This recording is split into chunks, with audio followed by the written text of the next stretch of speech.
Hello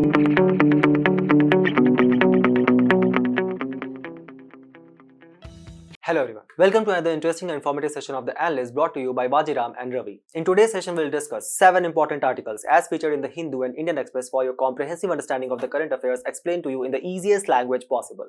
The topics are as follows. From your analysis section, which also provide you the much important avenue to practice daily answer writing, in the first topic, we'll try to decipher the idea of crimes against humanity in the light of the recent conviction of the former Prime Minister of Bangladesh, Sheikh Hasina. Then, in the second topic, we'll try to assess the shortcomings which prevails in the MG Narega scheme, as the opposition has launched a kind of a scathing attack on the central government for the deletion of 27 lakh MG Narega workers.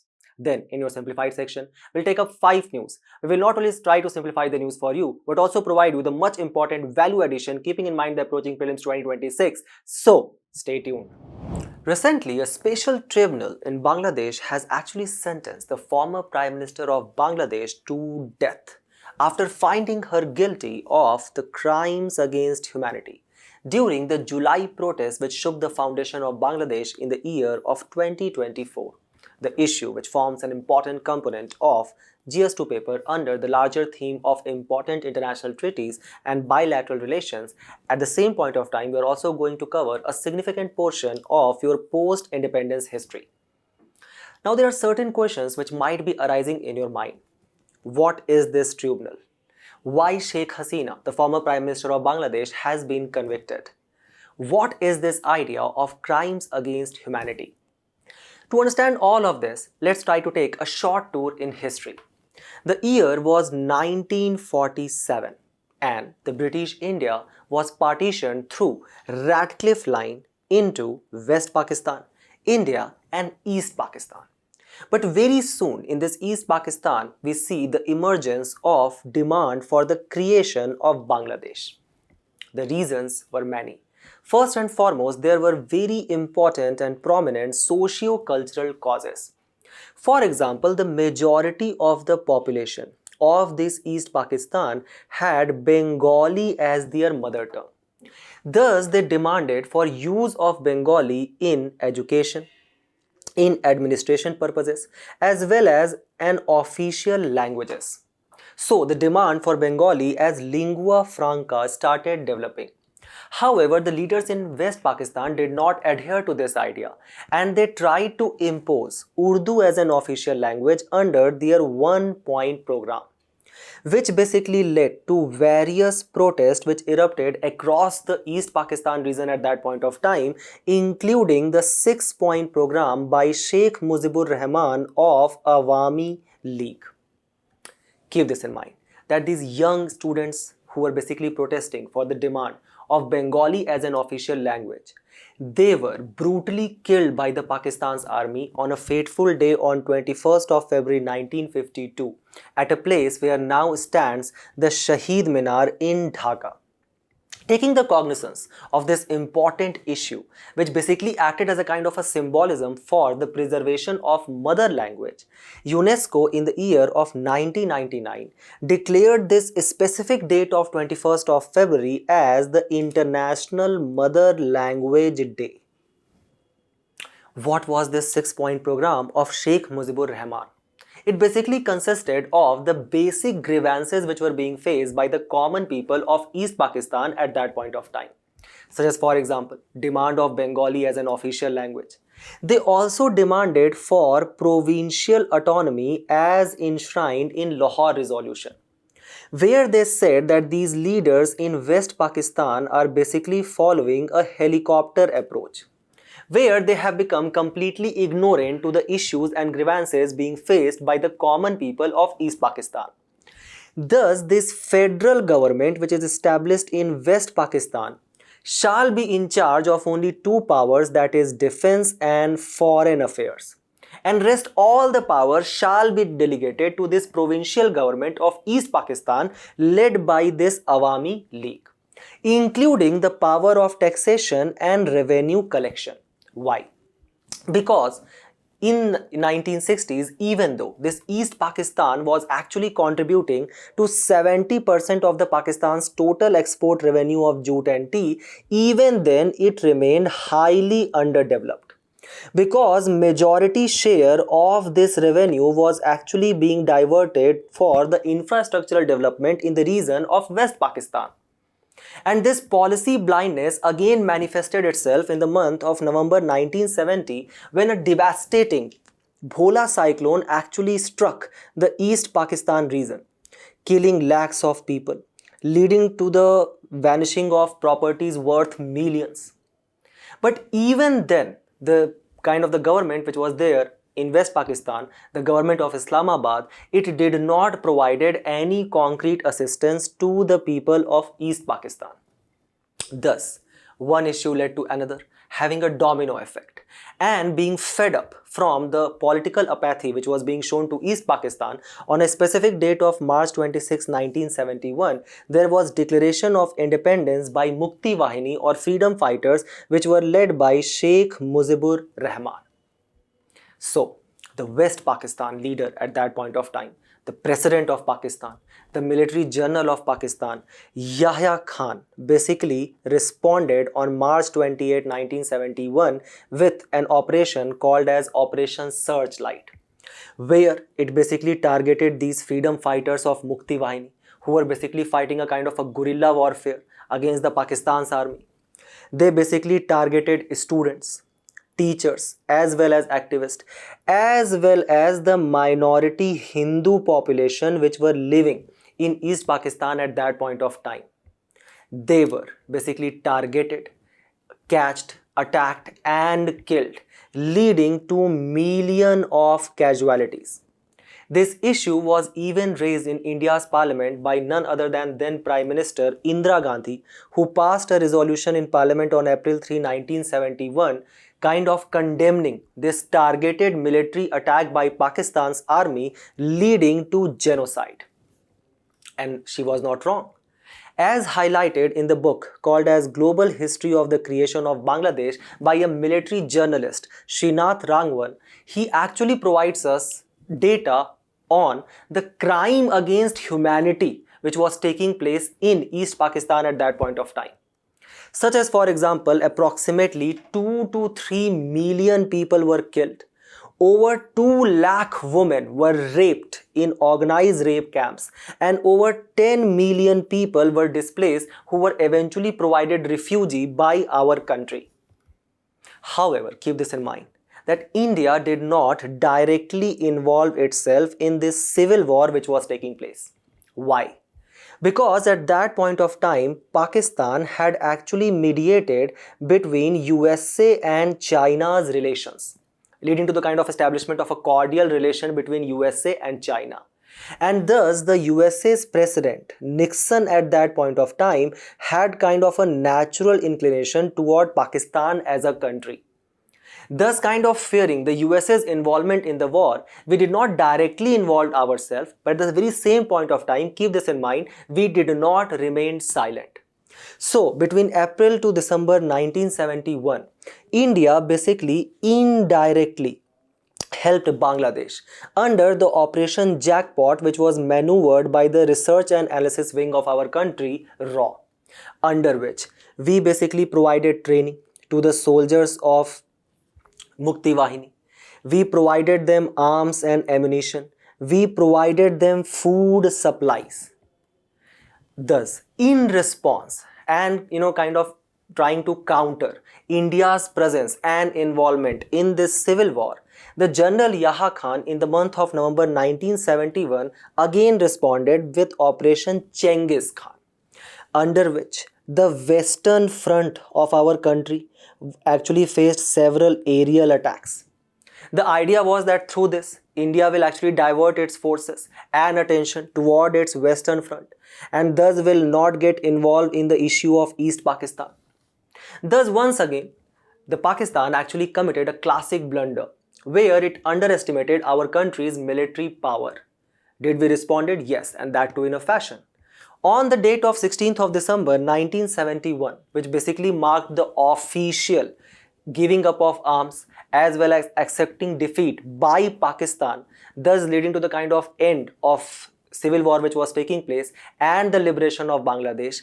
On this date of 16th of December 1971, keep this in mind that by that time we had taken 93,000 prisoner of wars, and we officially celebrate this day as Vijay Divas. Also keep this in mind that it was this India's role in the liberation of Bangladesh 1971 which actually played a pivotal role in India's kind of giving up the non-aligned moment doctrine which we were following, where we had decided after our independence in the year of 1947 that we will not take participation in the Cold War on any side, either USA or USSR. But as we have already established, USA's President Nixon had a natural inclination towards Pakistan's interest at that point of time. Thus, if USA would have involved itself on the side of Pakistan, it would have been detrimental for our country's security and interest. Thus, giving up the non-aligned movement doctrine on 8th of August 1971, India ended up signing the Indo-Soviet Treaty of Peace, Friendship and Cooperation. Did we commit a mistake? In the month of December 1971, to actually boost the morale of Pakistan's army, US basically deployed its aircraft carrier Enterprise and the 7th Fleet of US's Navy in the Indian Ocean.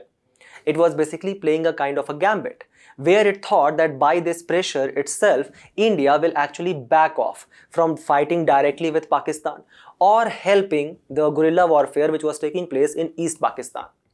However, actually holding the principles of this treaty, Russia responded in fashion. On 5th of December 1971, Russia appointed 16 Soviet Navy units which were armed with anti-ship cruise missiles and thus capable enough to destroy the warship fleets of USA in Indian Ocean, and they were stationed just 500 nautical miles east of Ceylon or Sri Lanka, and thus briefing the US's president on 8th of December 1971, then US National Security Advisor Henry Kissinger, who has also written a very prominent book called as Leadership, actually said that I must warn you, Mr. President, if our bluff is called, we will be in trouble and we will end up losing a very significant and symbolic battle in this Cold War era. And thus USA ultimately had to withdraw. And thus ultimately the Pakistan's army had to surrender on 16th of December 1971, by which time we had taken 93,000 servicemen as the prisoner of war, which you guys can see here. How the general, Pakistan's general at that point of time, K. Niazi, signs the Pakistan Instrument of Surrender to the joint forces in the presence of Jagjit Singh Arora and the PNS Ghazi, leading to ultimately the signing of Shimla Agreement 1972, under which both the country India and Pakistan decided that if there will be any dispute which we need to resolve, it will be resolved bilaterally without involvement or mediation of any third party. And that is the reason, adhering to the principles of Shimla Agreement of 1972, we have time and again have kind of completely rejected this idea that Donald Trump mediated between India and Pakistan during Operation Sindoor. Also, it was this Shimla Agreement 1972 under which we basically officially recognized the line of control as the line of ceasefire in the year of 1949. Thus, because of this pivotal role which was played by India in the liberation of Bangladesh, over the years we have basically ended up kind of establishing a very important economic and strategic relations with Bangladesh, up to a level that very recently our Honorable Prime Minister had termed this relation between India and Bangladesh as Shonali Adhyay, or a golden chapter in the international relations. So let's try to assess that. The economic and strategic convergence which we have with Bangladesh. Keep this in mind. Bangladesh is India's largest trading partner in South Asia. And that is basically we can assess from the trade which we have with Bangladesh. So for example, between the month of April 2024 to March 2025, the total trade stood at $13.5 billion. Of which our export to Bangladesh constituted $11.4 billion, thus kind of hinting the positive balance of trade as well as balance of payment which we have when we are trading with Bangladesh. And thus in this direction, we have taken several steps to strengthen energy exchange, infrastructure creation, as well as various connectivity projects with Bangladesh. For example, India-Bangladesh Friendship Pipeline, which actually aims to provide 1 million metric ton per annum of high-speed diesel to Bangladesh. Various connectivity projects, which is also actually very important for our country to ensure our connectivity with the northeast region. For that purpose, we have launched Akhora Agartala as well as Khulna Mongla rail links. Also, there is a motor vehicle agreement, a free motor vehicle agreement, kind of designed on the model of European Union between 4 countries called as BBIN agreement, that includes Bhutan, Nepal, India as well as Bangladesh. Keep this in mind that Bangladesh is the biggest recipient of Indian line of credit, where we have actually kind of provided credit of more than $8 billion to the various projects of infrastructure which is being created in the region of Bangladesh. Then, Bangladesh is also very integral for the multilateral cooperation which we have with various organizations, for example, SAARC, BIMSTEC, Indian Ocean Rim Association. For all of these countries, a specific suggestion to all of you is that for prelims purpose, remember the kind of the membership countries which these organizations have. And for that purpose, you guys can actually create a specific mnemonics for you. For example, if there is a SAARC, and if you are beaten by a SAARC, obviously you will feel pain and you will go to a doctor who has done MBBS. So we have Pakistan, Afghanistan, India and Nepal, Maldives, Bhutan, Bangladesh and Sri Lanka. Also, Bangladesh plays an integral part of our neighborhood first policy and Act East policy, and thus it enhances India's role of net security provider and first responder to any kind of distress or disaster in the region of Indo-Pacific Ocean. Thus, Bangladesh collaboration with us becomes pivotal for us to actually counter China's string of pearls, under which China is basically creating various kind of trade ports like Hambantota in Sri Lanka or military ports in Djibouti, through which it is trying to encircle India's commercial and strategic interest in the region of Indo-Pacific, and for that it has launched a policy called as string of pearls. So when we know that Bangladesh is so important for us, not only in the economic sector but also strategically, don't you think that we will basically want a kind of a favorable government established in Bangladesh, democratic in nature, a government which is, have a short inclination towards India's interest as well.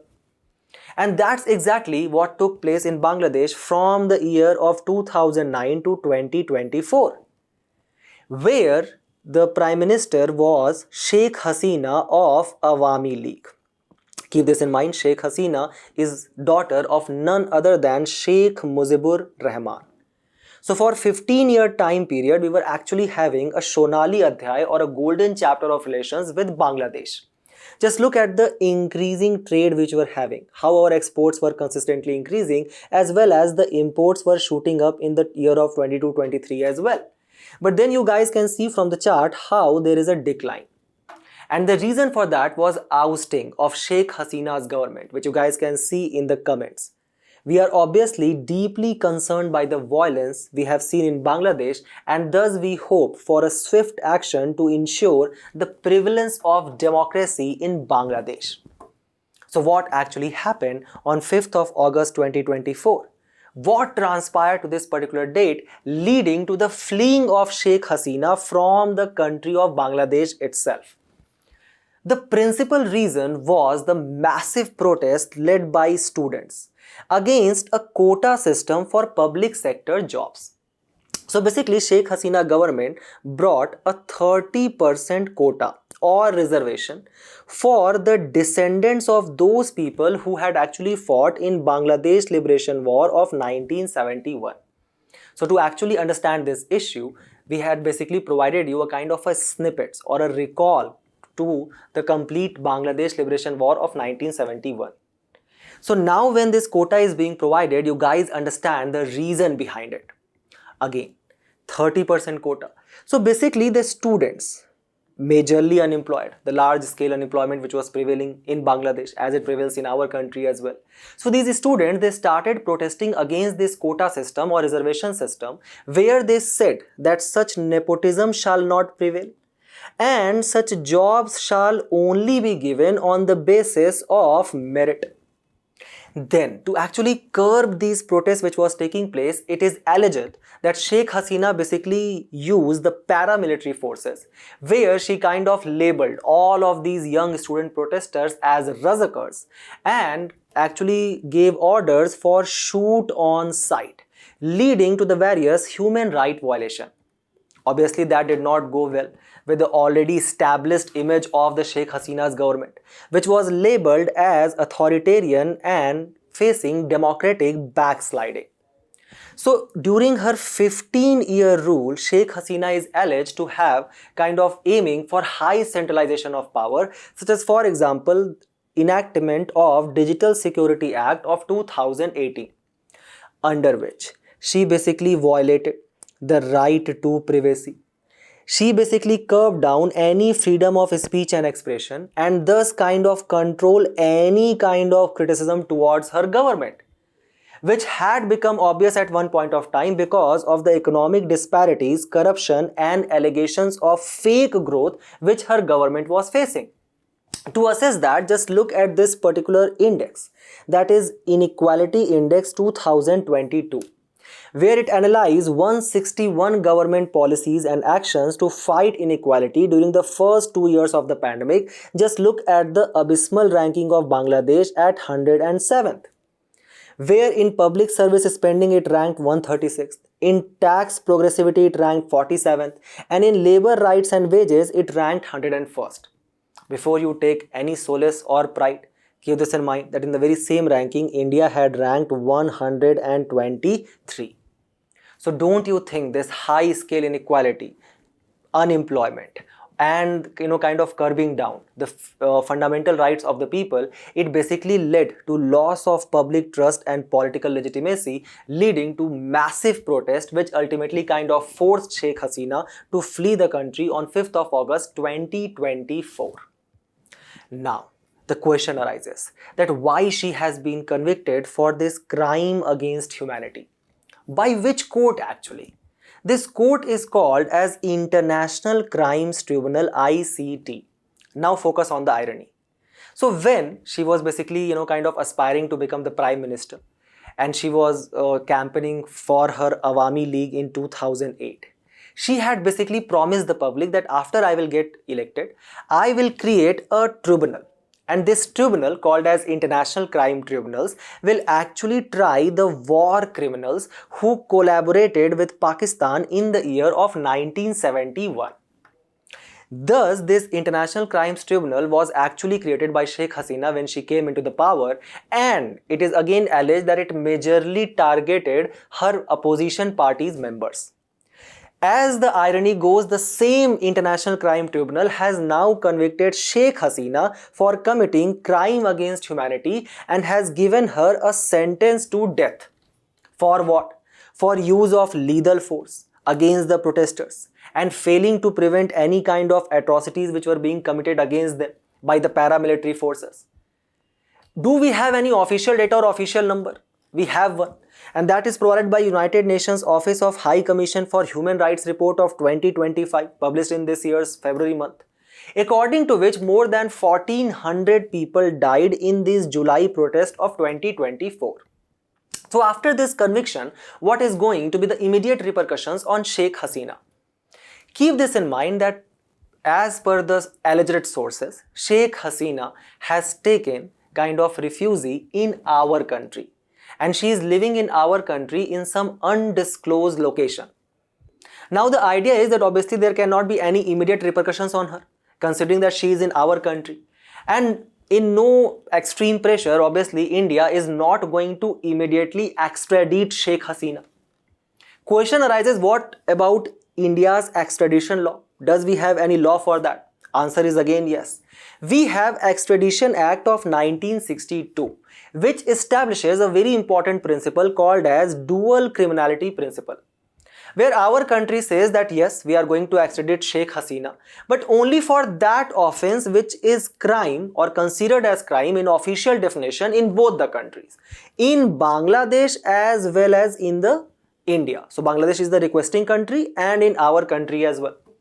Such extradition applies to the foreign state with which our country has extradition treaties, and even certain non-treaty states, but only on reciprocal arrangements. Keep this in mind that currently our country has such extradition treaty with 48 countries. And with Bangladesh, we have signed an extradition treaty in 2013, which has a very interesting provision. It actually allows extradition, let's say for example of Sheikh Hasina, based on just police warrant even without requiring the full evidence. But also the same Extradition Act of 1962 provides for certain exceptions which can actually prevent Sheikh Hasina. What are these exceptions? So such extradition demand by Bangladesh can be refused by our country under certain condition, where the offense is political in the nature, or there exists chance of unfair trial of Sheikh Hasina by this international kind of crimes tribunal. Okay? The question which shall arise in your mind is that does there exist any official definition for this crime against humanity? What is this idea? So this idea of crime against humanity was first described in Article 7 of the Rome Statute of the International Criminal Court 1998. Which basically state that it is an act which is committed as a part of widespread or systematic attack directed against any civilian population by the state itself. Now, when we say that, now you recall all the atrocities which were being committed by Pakistan and look at the 11 types of crime which are charged as crime against humanity under this Rome Statute. Murder, extermination, enslavement, deportation or forcible transfer of population, imprisonment or unlawful deprivation of personal liberty, torture, rape or sexual slavery, racial persecution, enforced disappearance of person, crime of apartheid or other such inhuman act. Till now, keep this in mind, there does not exist any global treaty which is dedicated solely to the crime against humanity. There is indeed a draft which was actually kept in UNGA called as Prevention and Punishment of Crime Against Humanity in the year of 2019, and that draft was basically accepted by UNGA for discussion on a specific date of 4th of December 2024. That is the overall development which has taken place.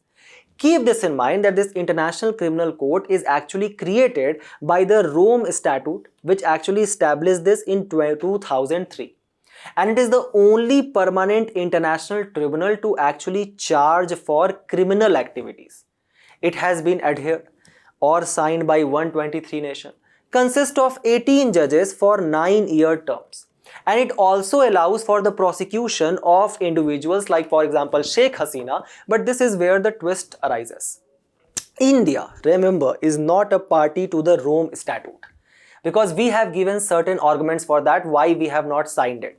First and foremost, this Rome Statute does not include nuclear weapons or weapons of mass destructions which can be utilized by a state on the order of a person, leading to kind of a severe threat to humanity. Second, it only includes those crimes which are committed only during the wartime and not peacetime. So in this particular case, the Bangladesh was not involved in any war. So there was basically, as per the government and official sources, there was a time of peace only. So that is not included under this definition of crime against humanity, and thus Rome Statute cannot charge it. Also, it does not favor the inclusion of enforced disappearance, and India very specifically calls for the inclusion of terrorism in the definition of crime against humanity, something which has not yet included in the Rome Statute. Keep this in mind. So what can be the way forward?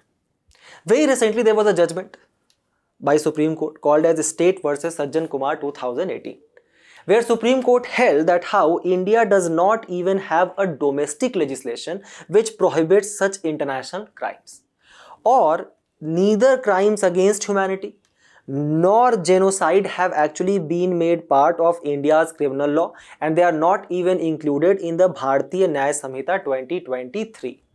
And thus, The observation by the Supreme Court judge in this particular judgment actually included that how India shall take a role that actually befits the true Vishwaguru, where we shall set example for other countries, and thus we can pass a legislation in this regard where we can strictly penalize such crimes against humanity.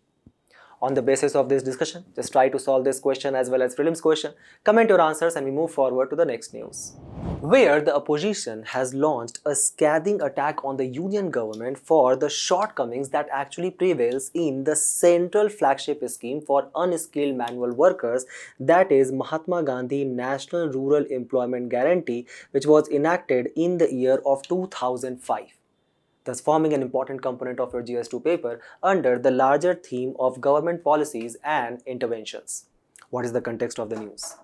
The opposition is basically attacking the union government following the revelation that nearly 27 lakh workers were deleted from the MG Narega database between October 10 to November 14, or within a span of a month itself. A figure that basically far exceeds the total deletions which were actually recorded over the previous 6 months.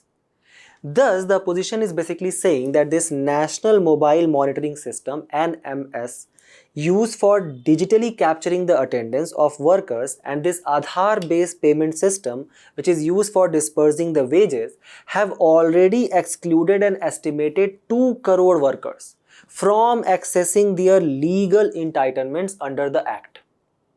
So basically, the current government is emphasizing on the epithet that is more governance, less government. And for that purpose, the government is basically trying to remove the intermediaries and thus to reduce the scope of corruption. And thus, the government is trying to integrate technology into the various schemes of the government. For example, under the Aadhaar Act of 2018, it basically mandates that if there is any scheme which is being charged on the Consolidated Fund of India, then for the beneficiary it becomes mandatory to have an Aadhaar card. Then government is actually integrating this Aadhaar card with Jan Dhan accounts, with PAN card, to actually ensure direct benefit transfer in the account of the beneficiary. However, in this context, the digital divide which prevails in our country, the economic inequality which prevails in our country, as well as various systematic failures actually leads to what opposition basically categorizes as the digital tools which has become exclusionary technologies masquerading as transparency reforms.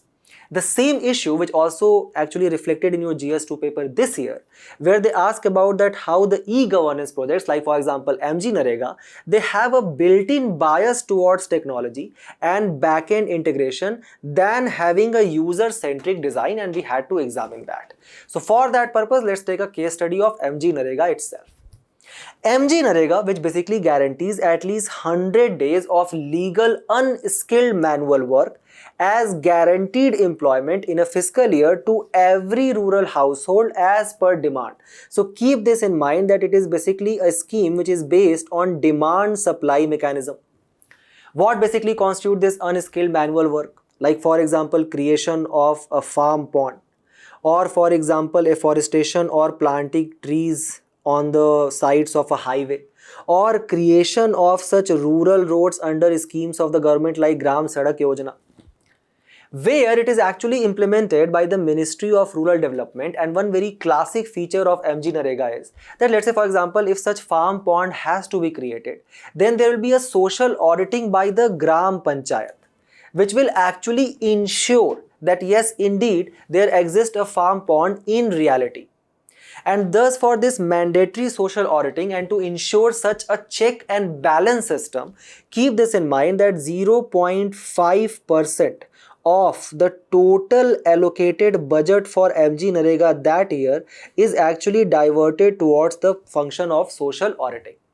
Gram Panchayat plays another important role where it generates the job cards for such eligible beneficiaries after inquiry. Keep this in mind that under the provisions of the Act itself, 33% of the job shall be directed towards women. Thus, it has an integral component of women employment and inclusive development. And as per the data provided to us by the Ministry of Rural Development in the month of September 2025 itself, more than 50% of the beneficiaries are women. Then, what if I went and applied for a job, but I did not got a job within 15 days of the submission of application? Then in that particular case, I will also get a unemployment allowance. Also, considering that I am only doing an unskilled manual work, then such work shall be provided to me by the government within the radius of 5 kilometers to my household.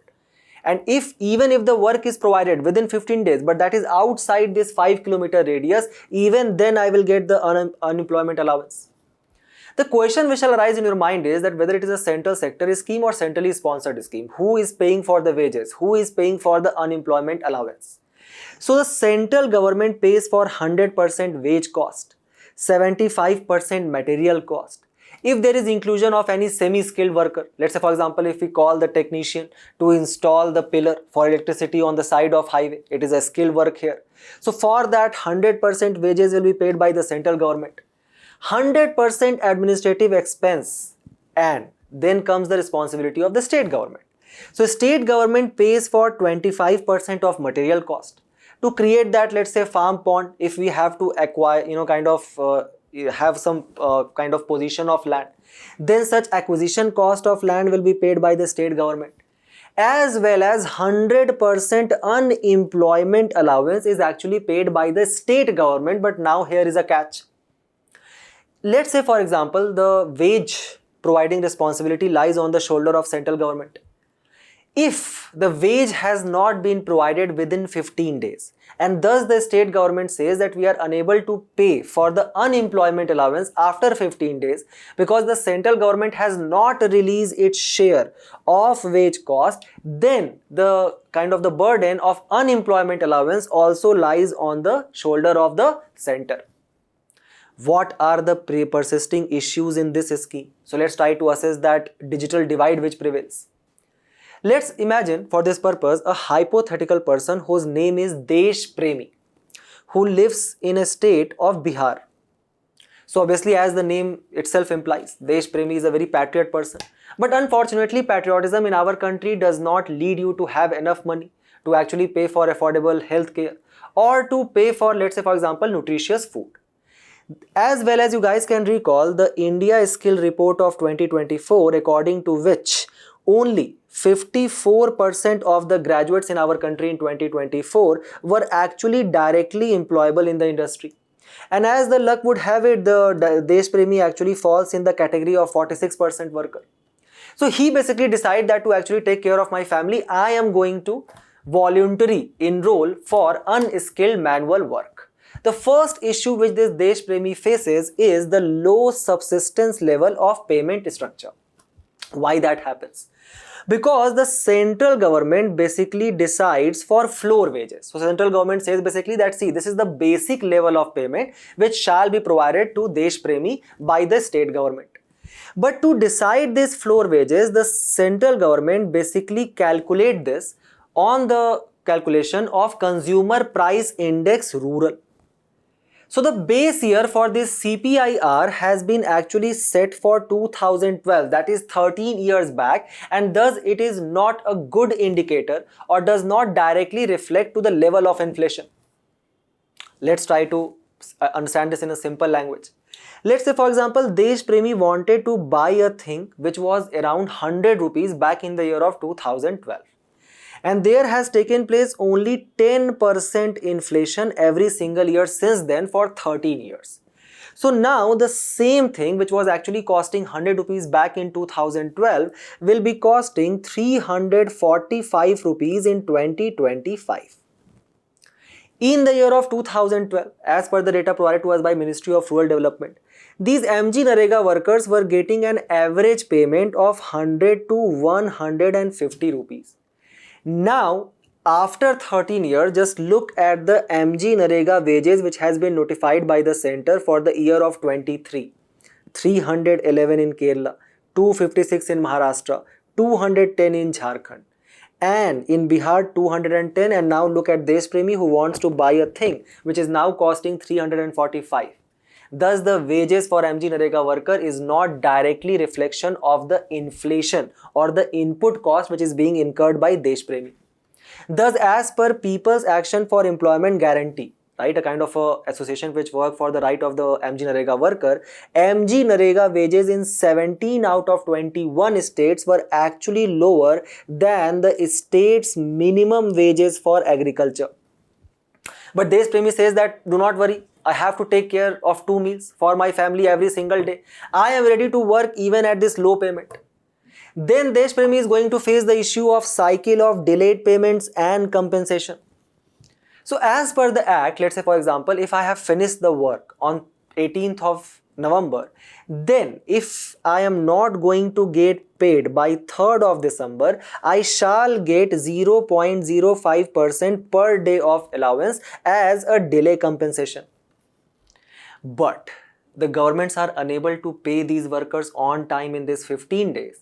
Thus, there is a delayed compensation which shall be provided by the government of Bihar to Desh Premi.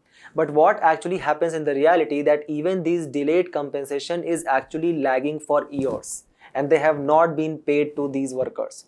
For example, just let's take at the case of Bihar. The data has been provided to us for the financial year of 24 to 25. Just look at the approved delay compensation which was to be given to more than 1 lakh worker. Just look at the delay compensation which has been paid, that is 0. And thus the delay compensation due is exactly the same number as the approved delay compensation for almost an year now. Desh Premi has not got the wages first and has not got any delayed compensation allowance as well.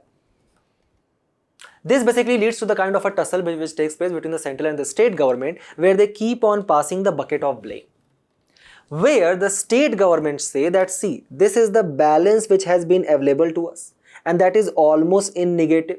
Why? Because there is a pending payment by the central government. So only when the central government will give its share of the wages, only then will be able to pay to them and only then will be able to pay them the delay compensation. So it's the fault of the central government. That's what the argument which is given by the state government. As per the Ministry of Rural Development, 2,550 crore worth of wages were actually paid after the mandated 15-day period. Why? Because many of these states are actually facing high fiscal deficit. At the same point of time as the unemployment is rising in our country, keep this in mind, it is a demand supply based scheme and thus MG Narega job scheme demand has actually increased by 4.2% in the month of May. So the demand for MG Narega worker is increasing. The government does not have money. They are facing fiscal deficit. So basically it is leading to a kind of a paradox. Then there was a kind of a siphoning of fund which used to take place, kind of a corruption which used to take place, where there was a kind of an existing collusion between the local administration and the local contractors. What they used to do, they actually used to show either that work has taken place on the paper and in reality no work actually had taken place, or what they used to do, they actually used to hire machines like JCB. They used to create these farm ponds in a span of a day and they used to show it on the paper that actually we hired 15 workers who worked for 15 days and we paid them this minimum wages of let's say 300 rupees every single day. On the last day or the first day of the work, they actually used to hire these workers, make them stand, click their picture as a proof. So to actually curtail all of these issues and this siphoning of fund which was taking place because of these intermediaries, the government brought a National Mobile Monitoring Software or an MMS app, where it basically provided for real-time geotagging attendance of the worker. But that actually led to various other challenges. First and foremost is the issue of digital divide which prevails. The lack of digital infrastructure in rural areas. The lack of fast speed internet connectivity. That is basically kind of acting as a hindrance to the Aadhaar based payment enabled system. Biometric authentication is actually failing because of the mismatch of iris or for example fingerprints, because these are laborers, these are workers, they are working at the grassroots level from hours. Then also recall the prevailing patriarchal norms specifically in the rural areas and thus the imposition of the care work responsibilities entirely on the woman. So let's say there was a woman, she used to basically send her husband to the work, send her children to the school, and then the little time which she used to get of 3 to 4 hours, she actually used to go for MG Narega workers, and that is reflected in their high number of enrollment of these women in the rural areas as well. But now because of geotagging, these women are actually required to be there at the site of workplace from morning to evening, and thus don't you think that will actually lead to loss of employment for these women? Then majority of these people, even at the official levels, they actually have unavailability of smartphones to use the Mate app to register their attendance.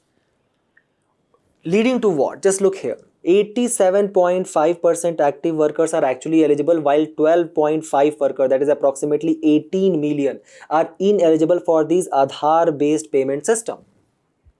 Over and above that, the government has actually taken a fiscal gliding path, where the government is saying that, see, first and foremost, we are going to reduce down the fiscal deficit to 4.5% of the GDP by the year of 2026.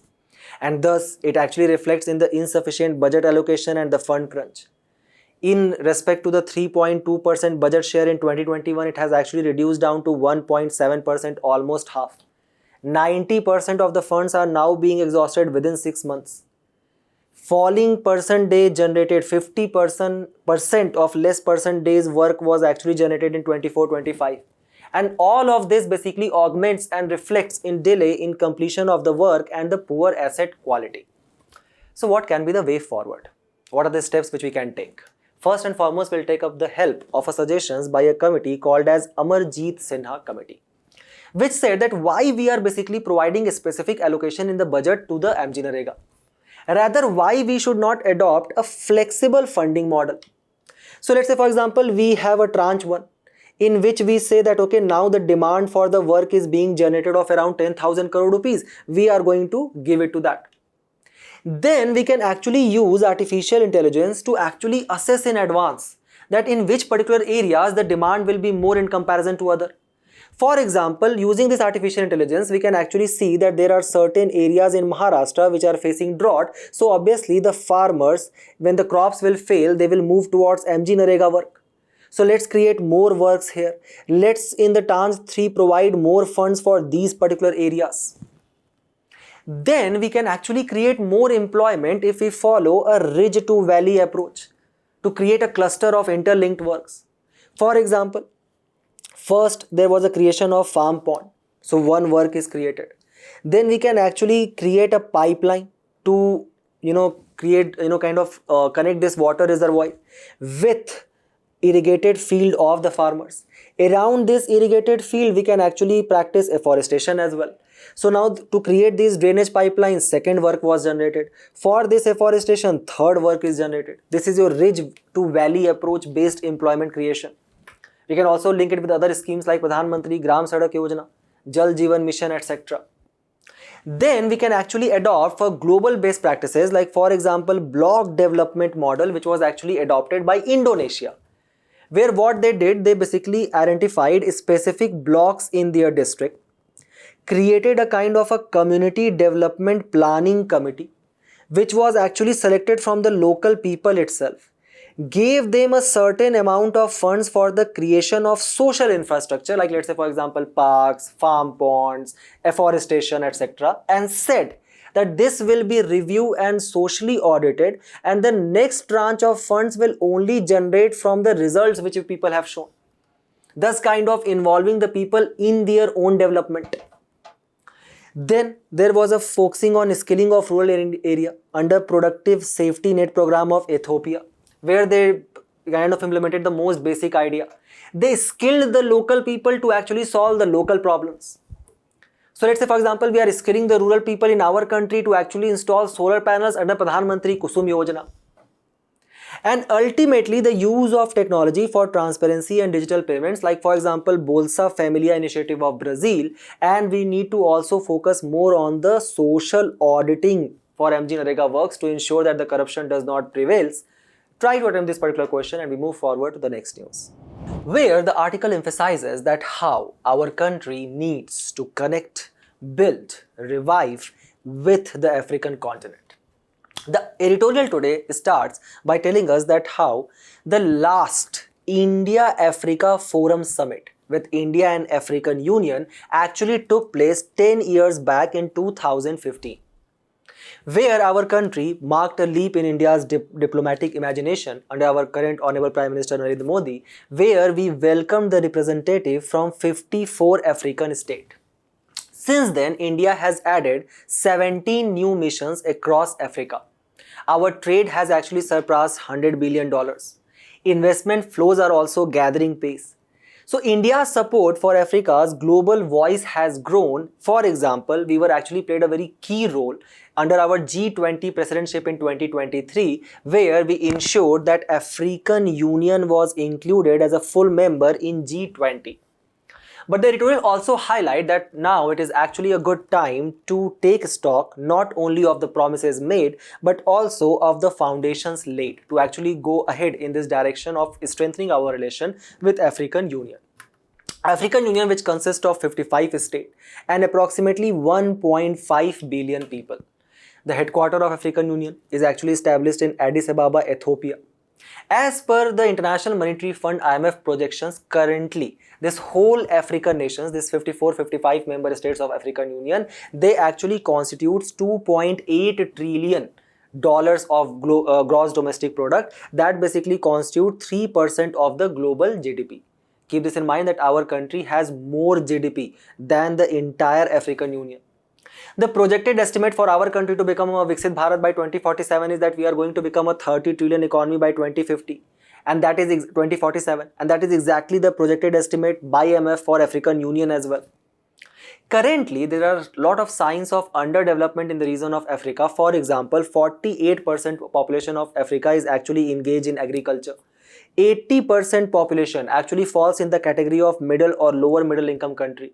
And the only country which is actually utilizing nuclear energy as a form of renewable energy in the entire African continent is South Africa. The question which shall arise in your mind is that when Africa is so underdeveloped, why it is so important for our country? First and foremost, let's try to understand the over-reliance which we have for critical minerals on China. So in July 2025, our total import from China was around $113 billion. That is more than the total trade which we do with African Union. We are actually importing more than that from one country, that is China. And our export to China is a meager $14 billion. So basically with China, we are incurring a small deficit of $99 billion. The question which shall arise in your mind is that why? Because China kind of holds or have a huge control over various strategic mineral reserves. For example, just look at the China's dominance in the critical minerals. Country-wise share in the global reserves of rare earth elements, which are very important, let's say for example, to create the semiconductor on which this tab is working, on which this particular laptop of yours is working. So almost 48% of that, as per US Geological Survey of 2025, 48% of these global reserves of rare earth actually belongs to China. Country-wise share of estimated global mine production of rare earth, China holds almost 65 to 66% of the global supply.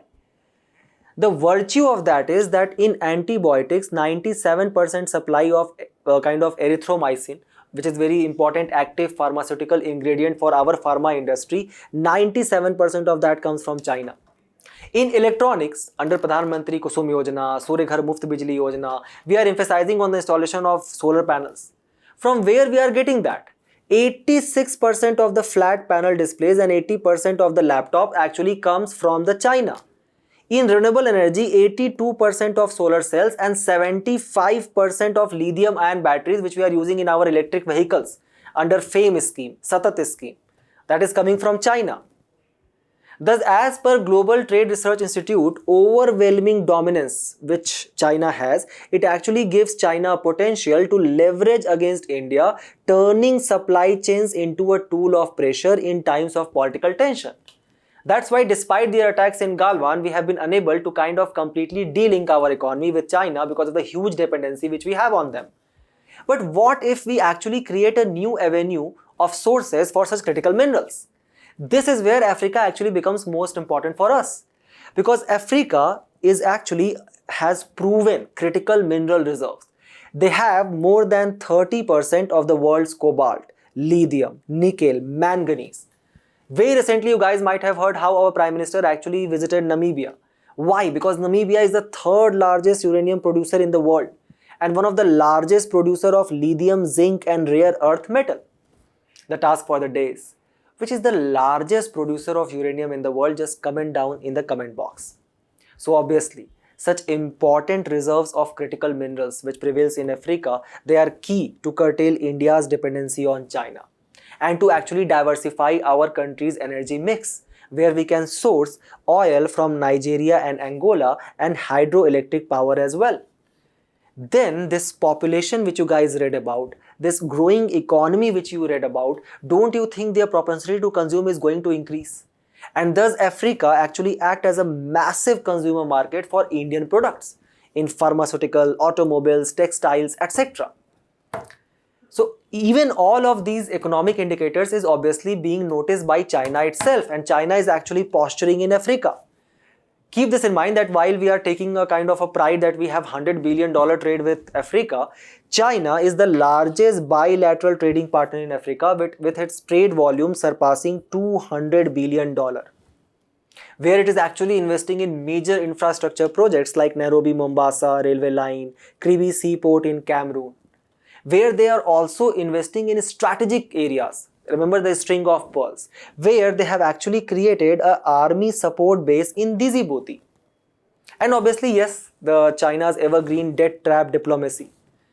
Two of Namibia's most productive radioactive element mines are now being owned by Chinese company.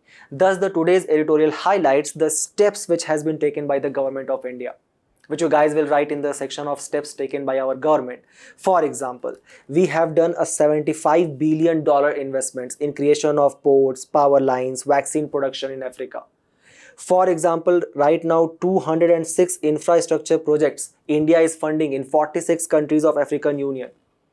Very recently, to actually kind of strengthen our strategic ties with Africa, specifically in the Arabian Sea, India conducted the first Africa-India key maritime engagement called as ACI-MAI in April 2025, where we are actually kind of funding the infrastructure projects in their country.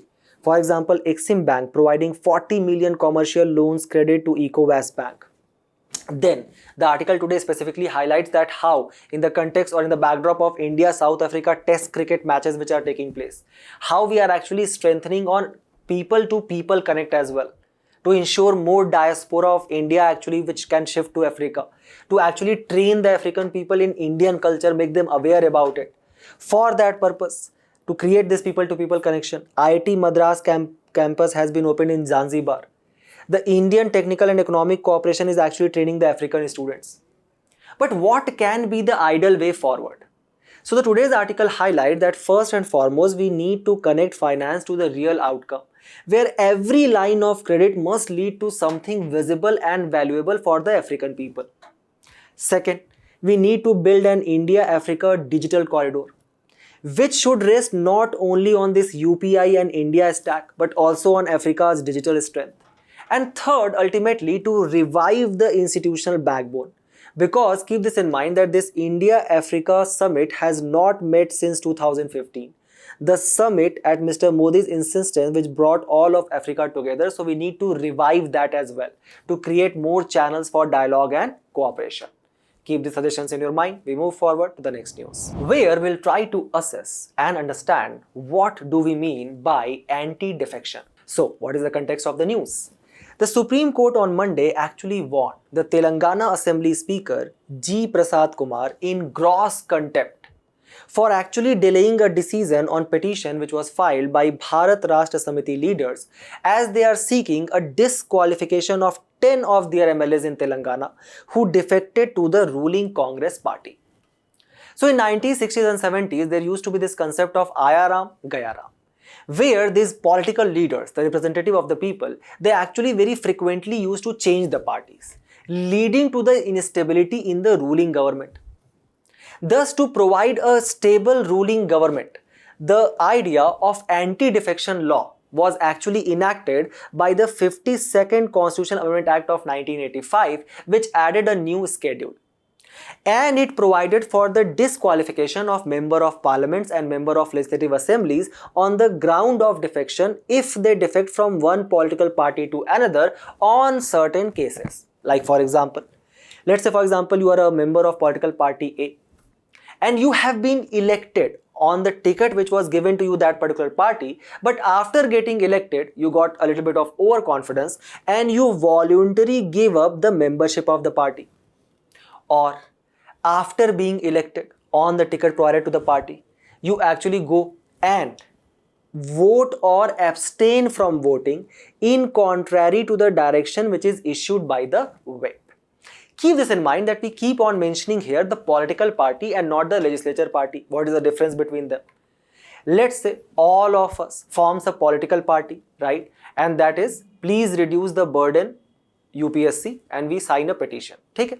So let's say we have 10 members and we are a political party. We actually get popular in the UPSC crowd. 2 of you end up getting elected in the Lok Sabha.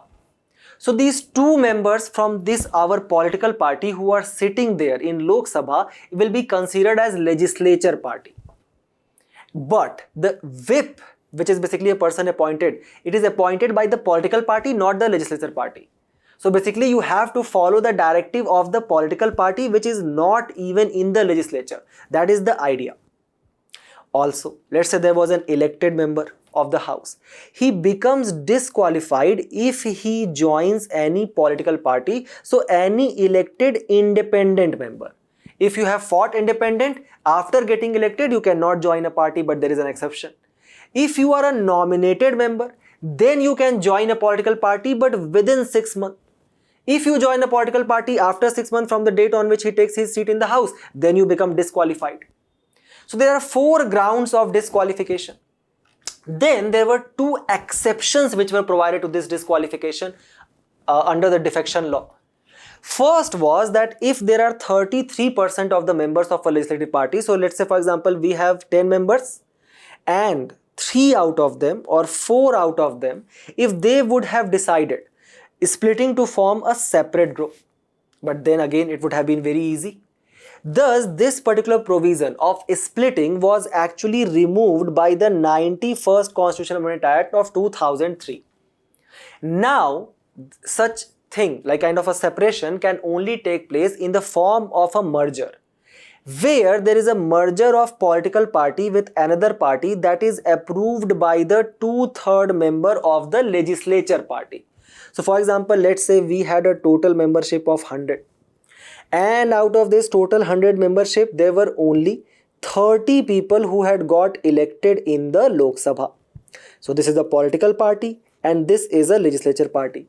This political party will decide that we want to kind of merge with another political party, and this decision by the political party shall be adhered by the 2/3 member of the legislature party.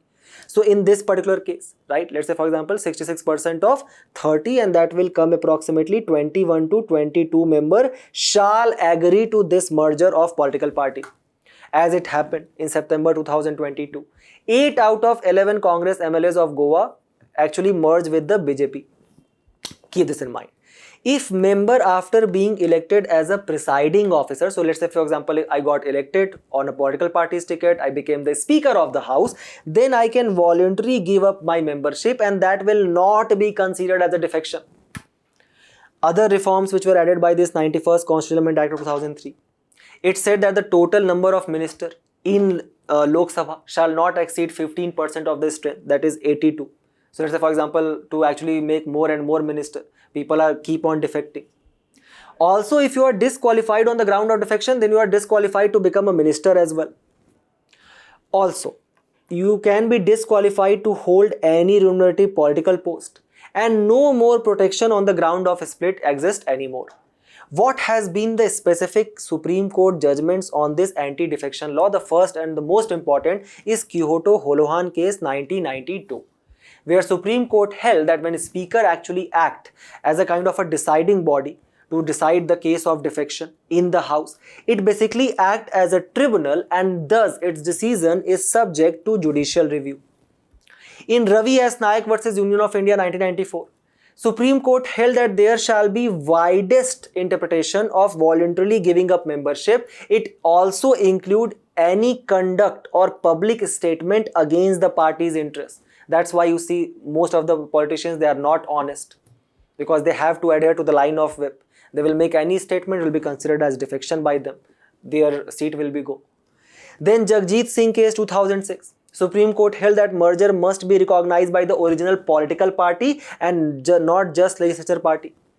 And then ultimately in KM Singh versus Speaker of Manipur, Supreme Court held that Speaker must decide such anti-defection petition within a reasonable time that shall not exceed 3 months.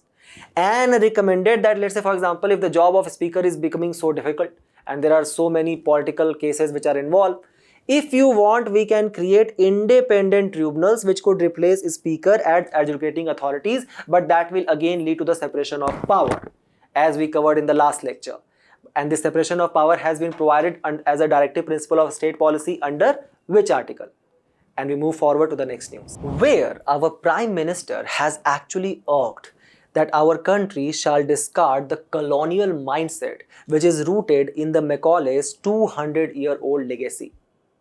So whether under the British Raj or during the emergency, the founder of Indian Express actually embodied the people's resistance to attempt at enslavement and affirmed the power of dissent. It was this spirit, as per the Prime Minister of our country, that should guide a national pledge to put the locks on the Western mindset or colonial mindset which has been embedded in our country since 1835 through Macaulay's project of reshaping the Indian thought by dismantling the indigenous knowledge system. And that is true. So under the Charter Act of 1833, you guys can recall that how there used to be one Governor General of India. Then there used to be 3 other members as a councillors.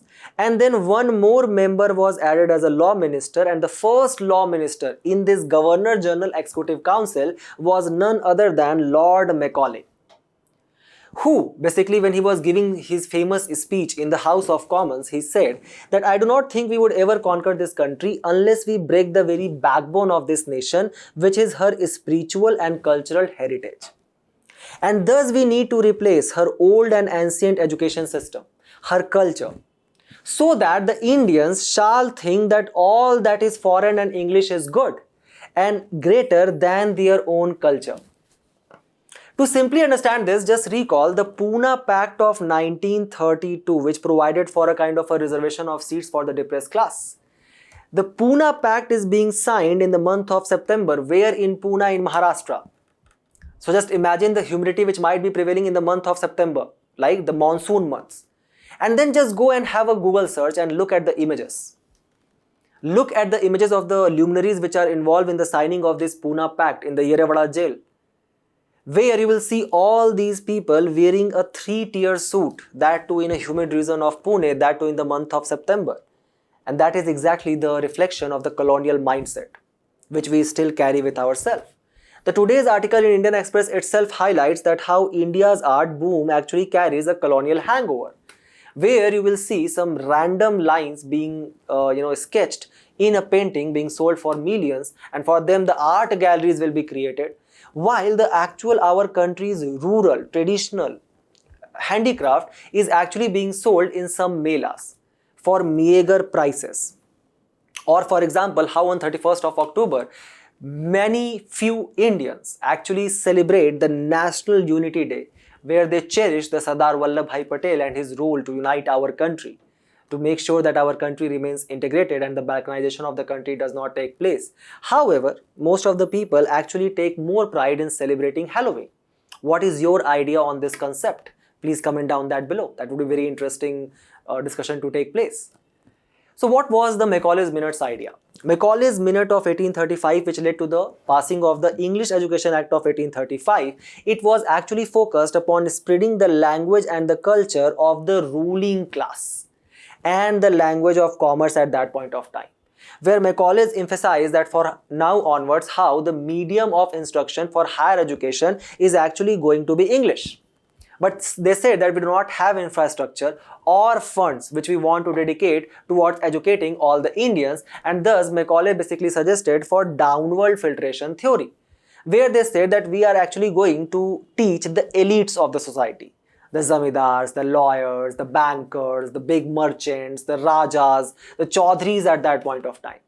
Over a period of time, when these ruling class will start speaking a certain language, start adopting a certain kind of clothes, and kind of behaving in a certain way, and creating a demand for English products to be true, then this will also be passed or proliferated towards the lower classes. And thus he devised a economics of English, that they were required to connect the Indian economy to the world. Because remember that industrialization has taken place in Britain since the time period of 1750s, and now we are talking in the year of 1830s. So the propensity to consume of British textiles, British product is actually declining in Europe, and thus just like how we are looking towards Africa to create a new market for our products, they were looking at India to create a new market. And to also to lower down the cost of administration, they require to create a English speaking class of Indian clerks.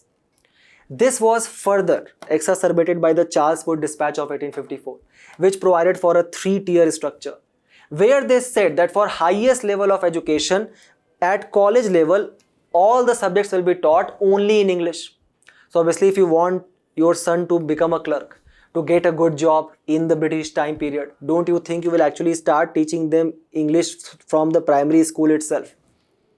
Then this Charles Wood Dispatch actually provided for education department in every state, one government school in every district, and grants in aid system, where they said that we will provide grants to only those schools who will provide us a specific kind of curriculum which will be provided by the Britain itself.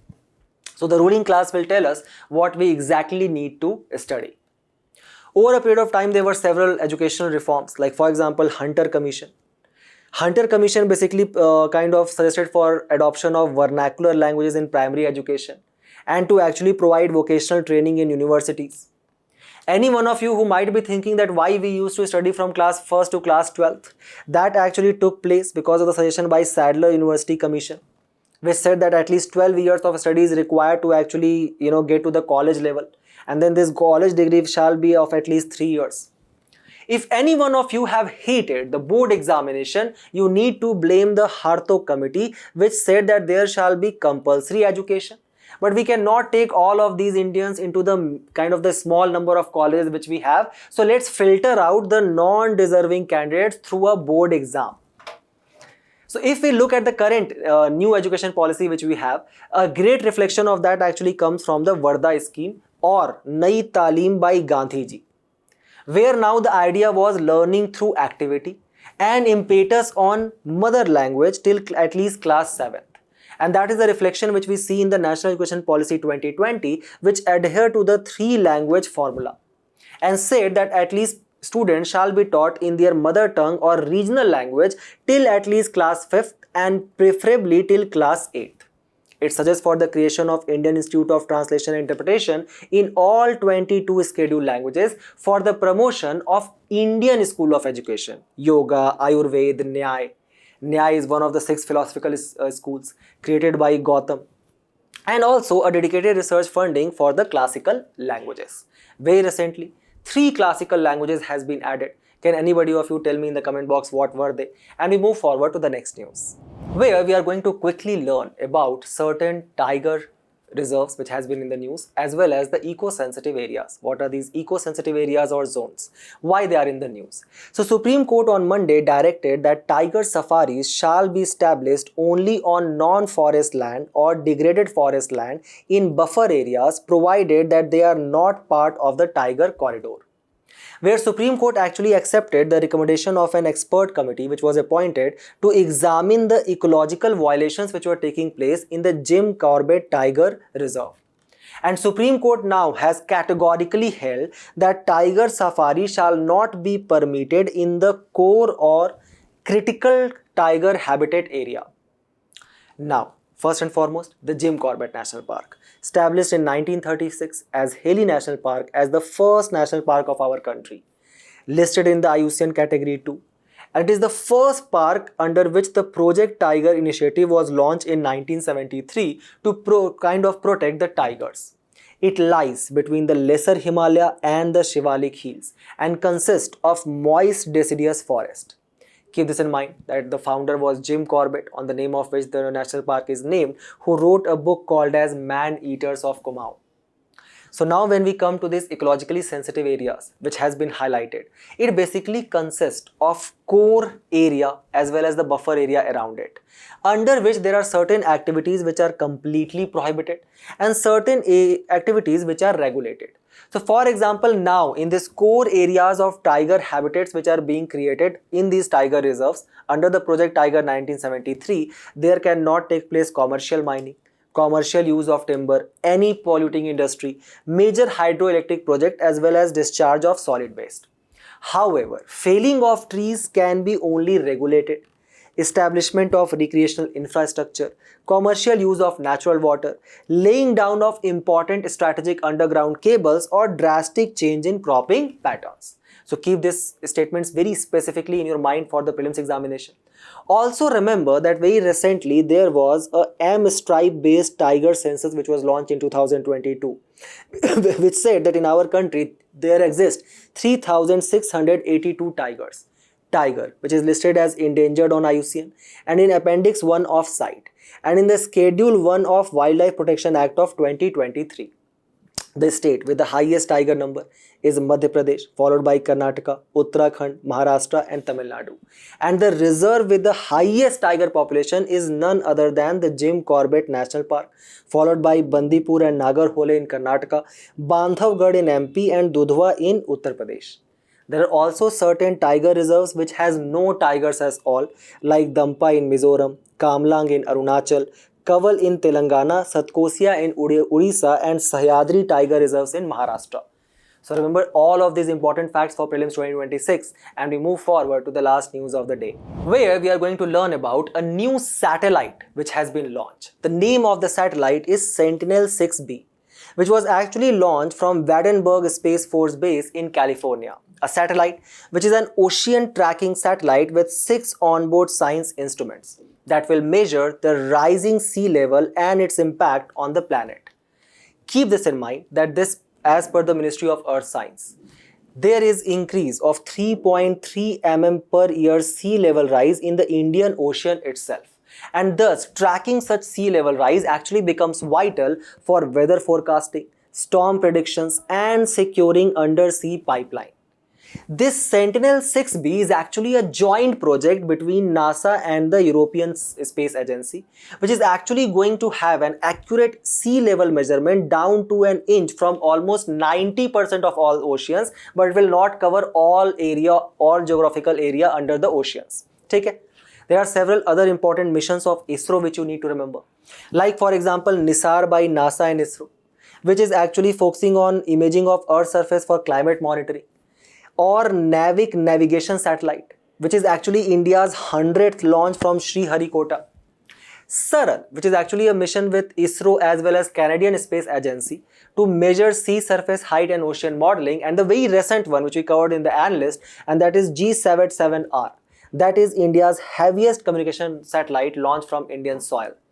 Then there are several important satellites which has been launched in the specific year of 2025 from NASA and European Space Agency. Like for example, Sphere-X, which is basically stands for spectrophotometer for the history of the universe. Punch, which stands for polarimeter to unify the corona on heliosphere to actually track the transient events like coronal mass ejections from sun. And Proba 3 of European Space Agency. Remember that this Proba 3, which is basically launched by European Space Agency, has been launched on an Indian spacecraft, that is PSLV XL from Sriharikota, to actually observe sun's inner corona with higher resolution. And then there is Hera of European Space Agency, which actually deals with 2 asteroid systems which we are tracking. So UPSC can ask you, what do you understand by Didymos and Dimorphos? In the news, they are basically asteroid system. And with this, we have reached to the end of our discussion today. Do not forget to attempt the questions at the end of the video and test your knowledge. We will meet in a very interesting discussion very soon. Till then, all the very best for your preparation and thank you.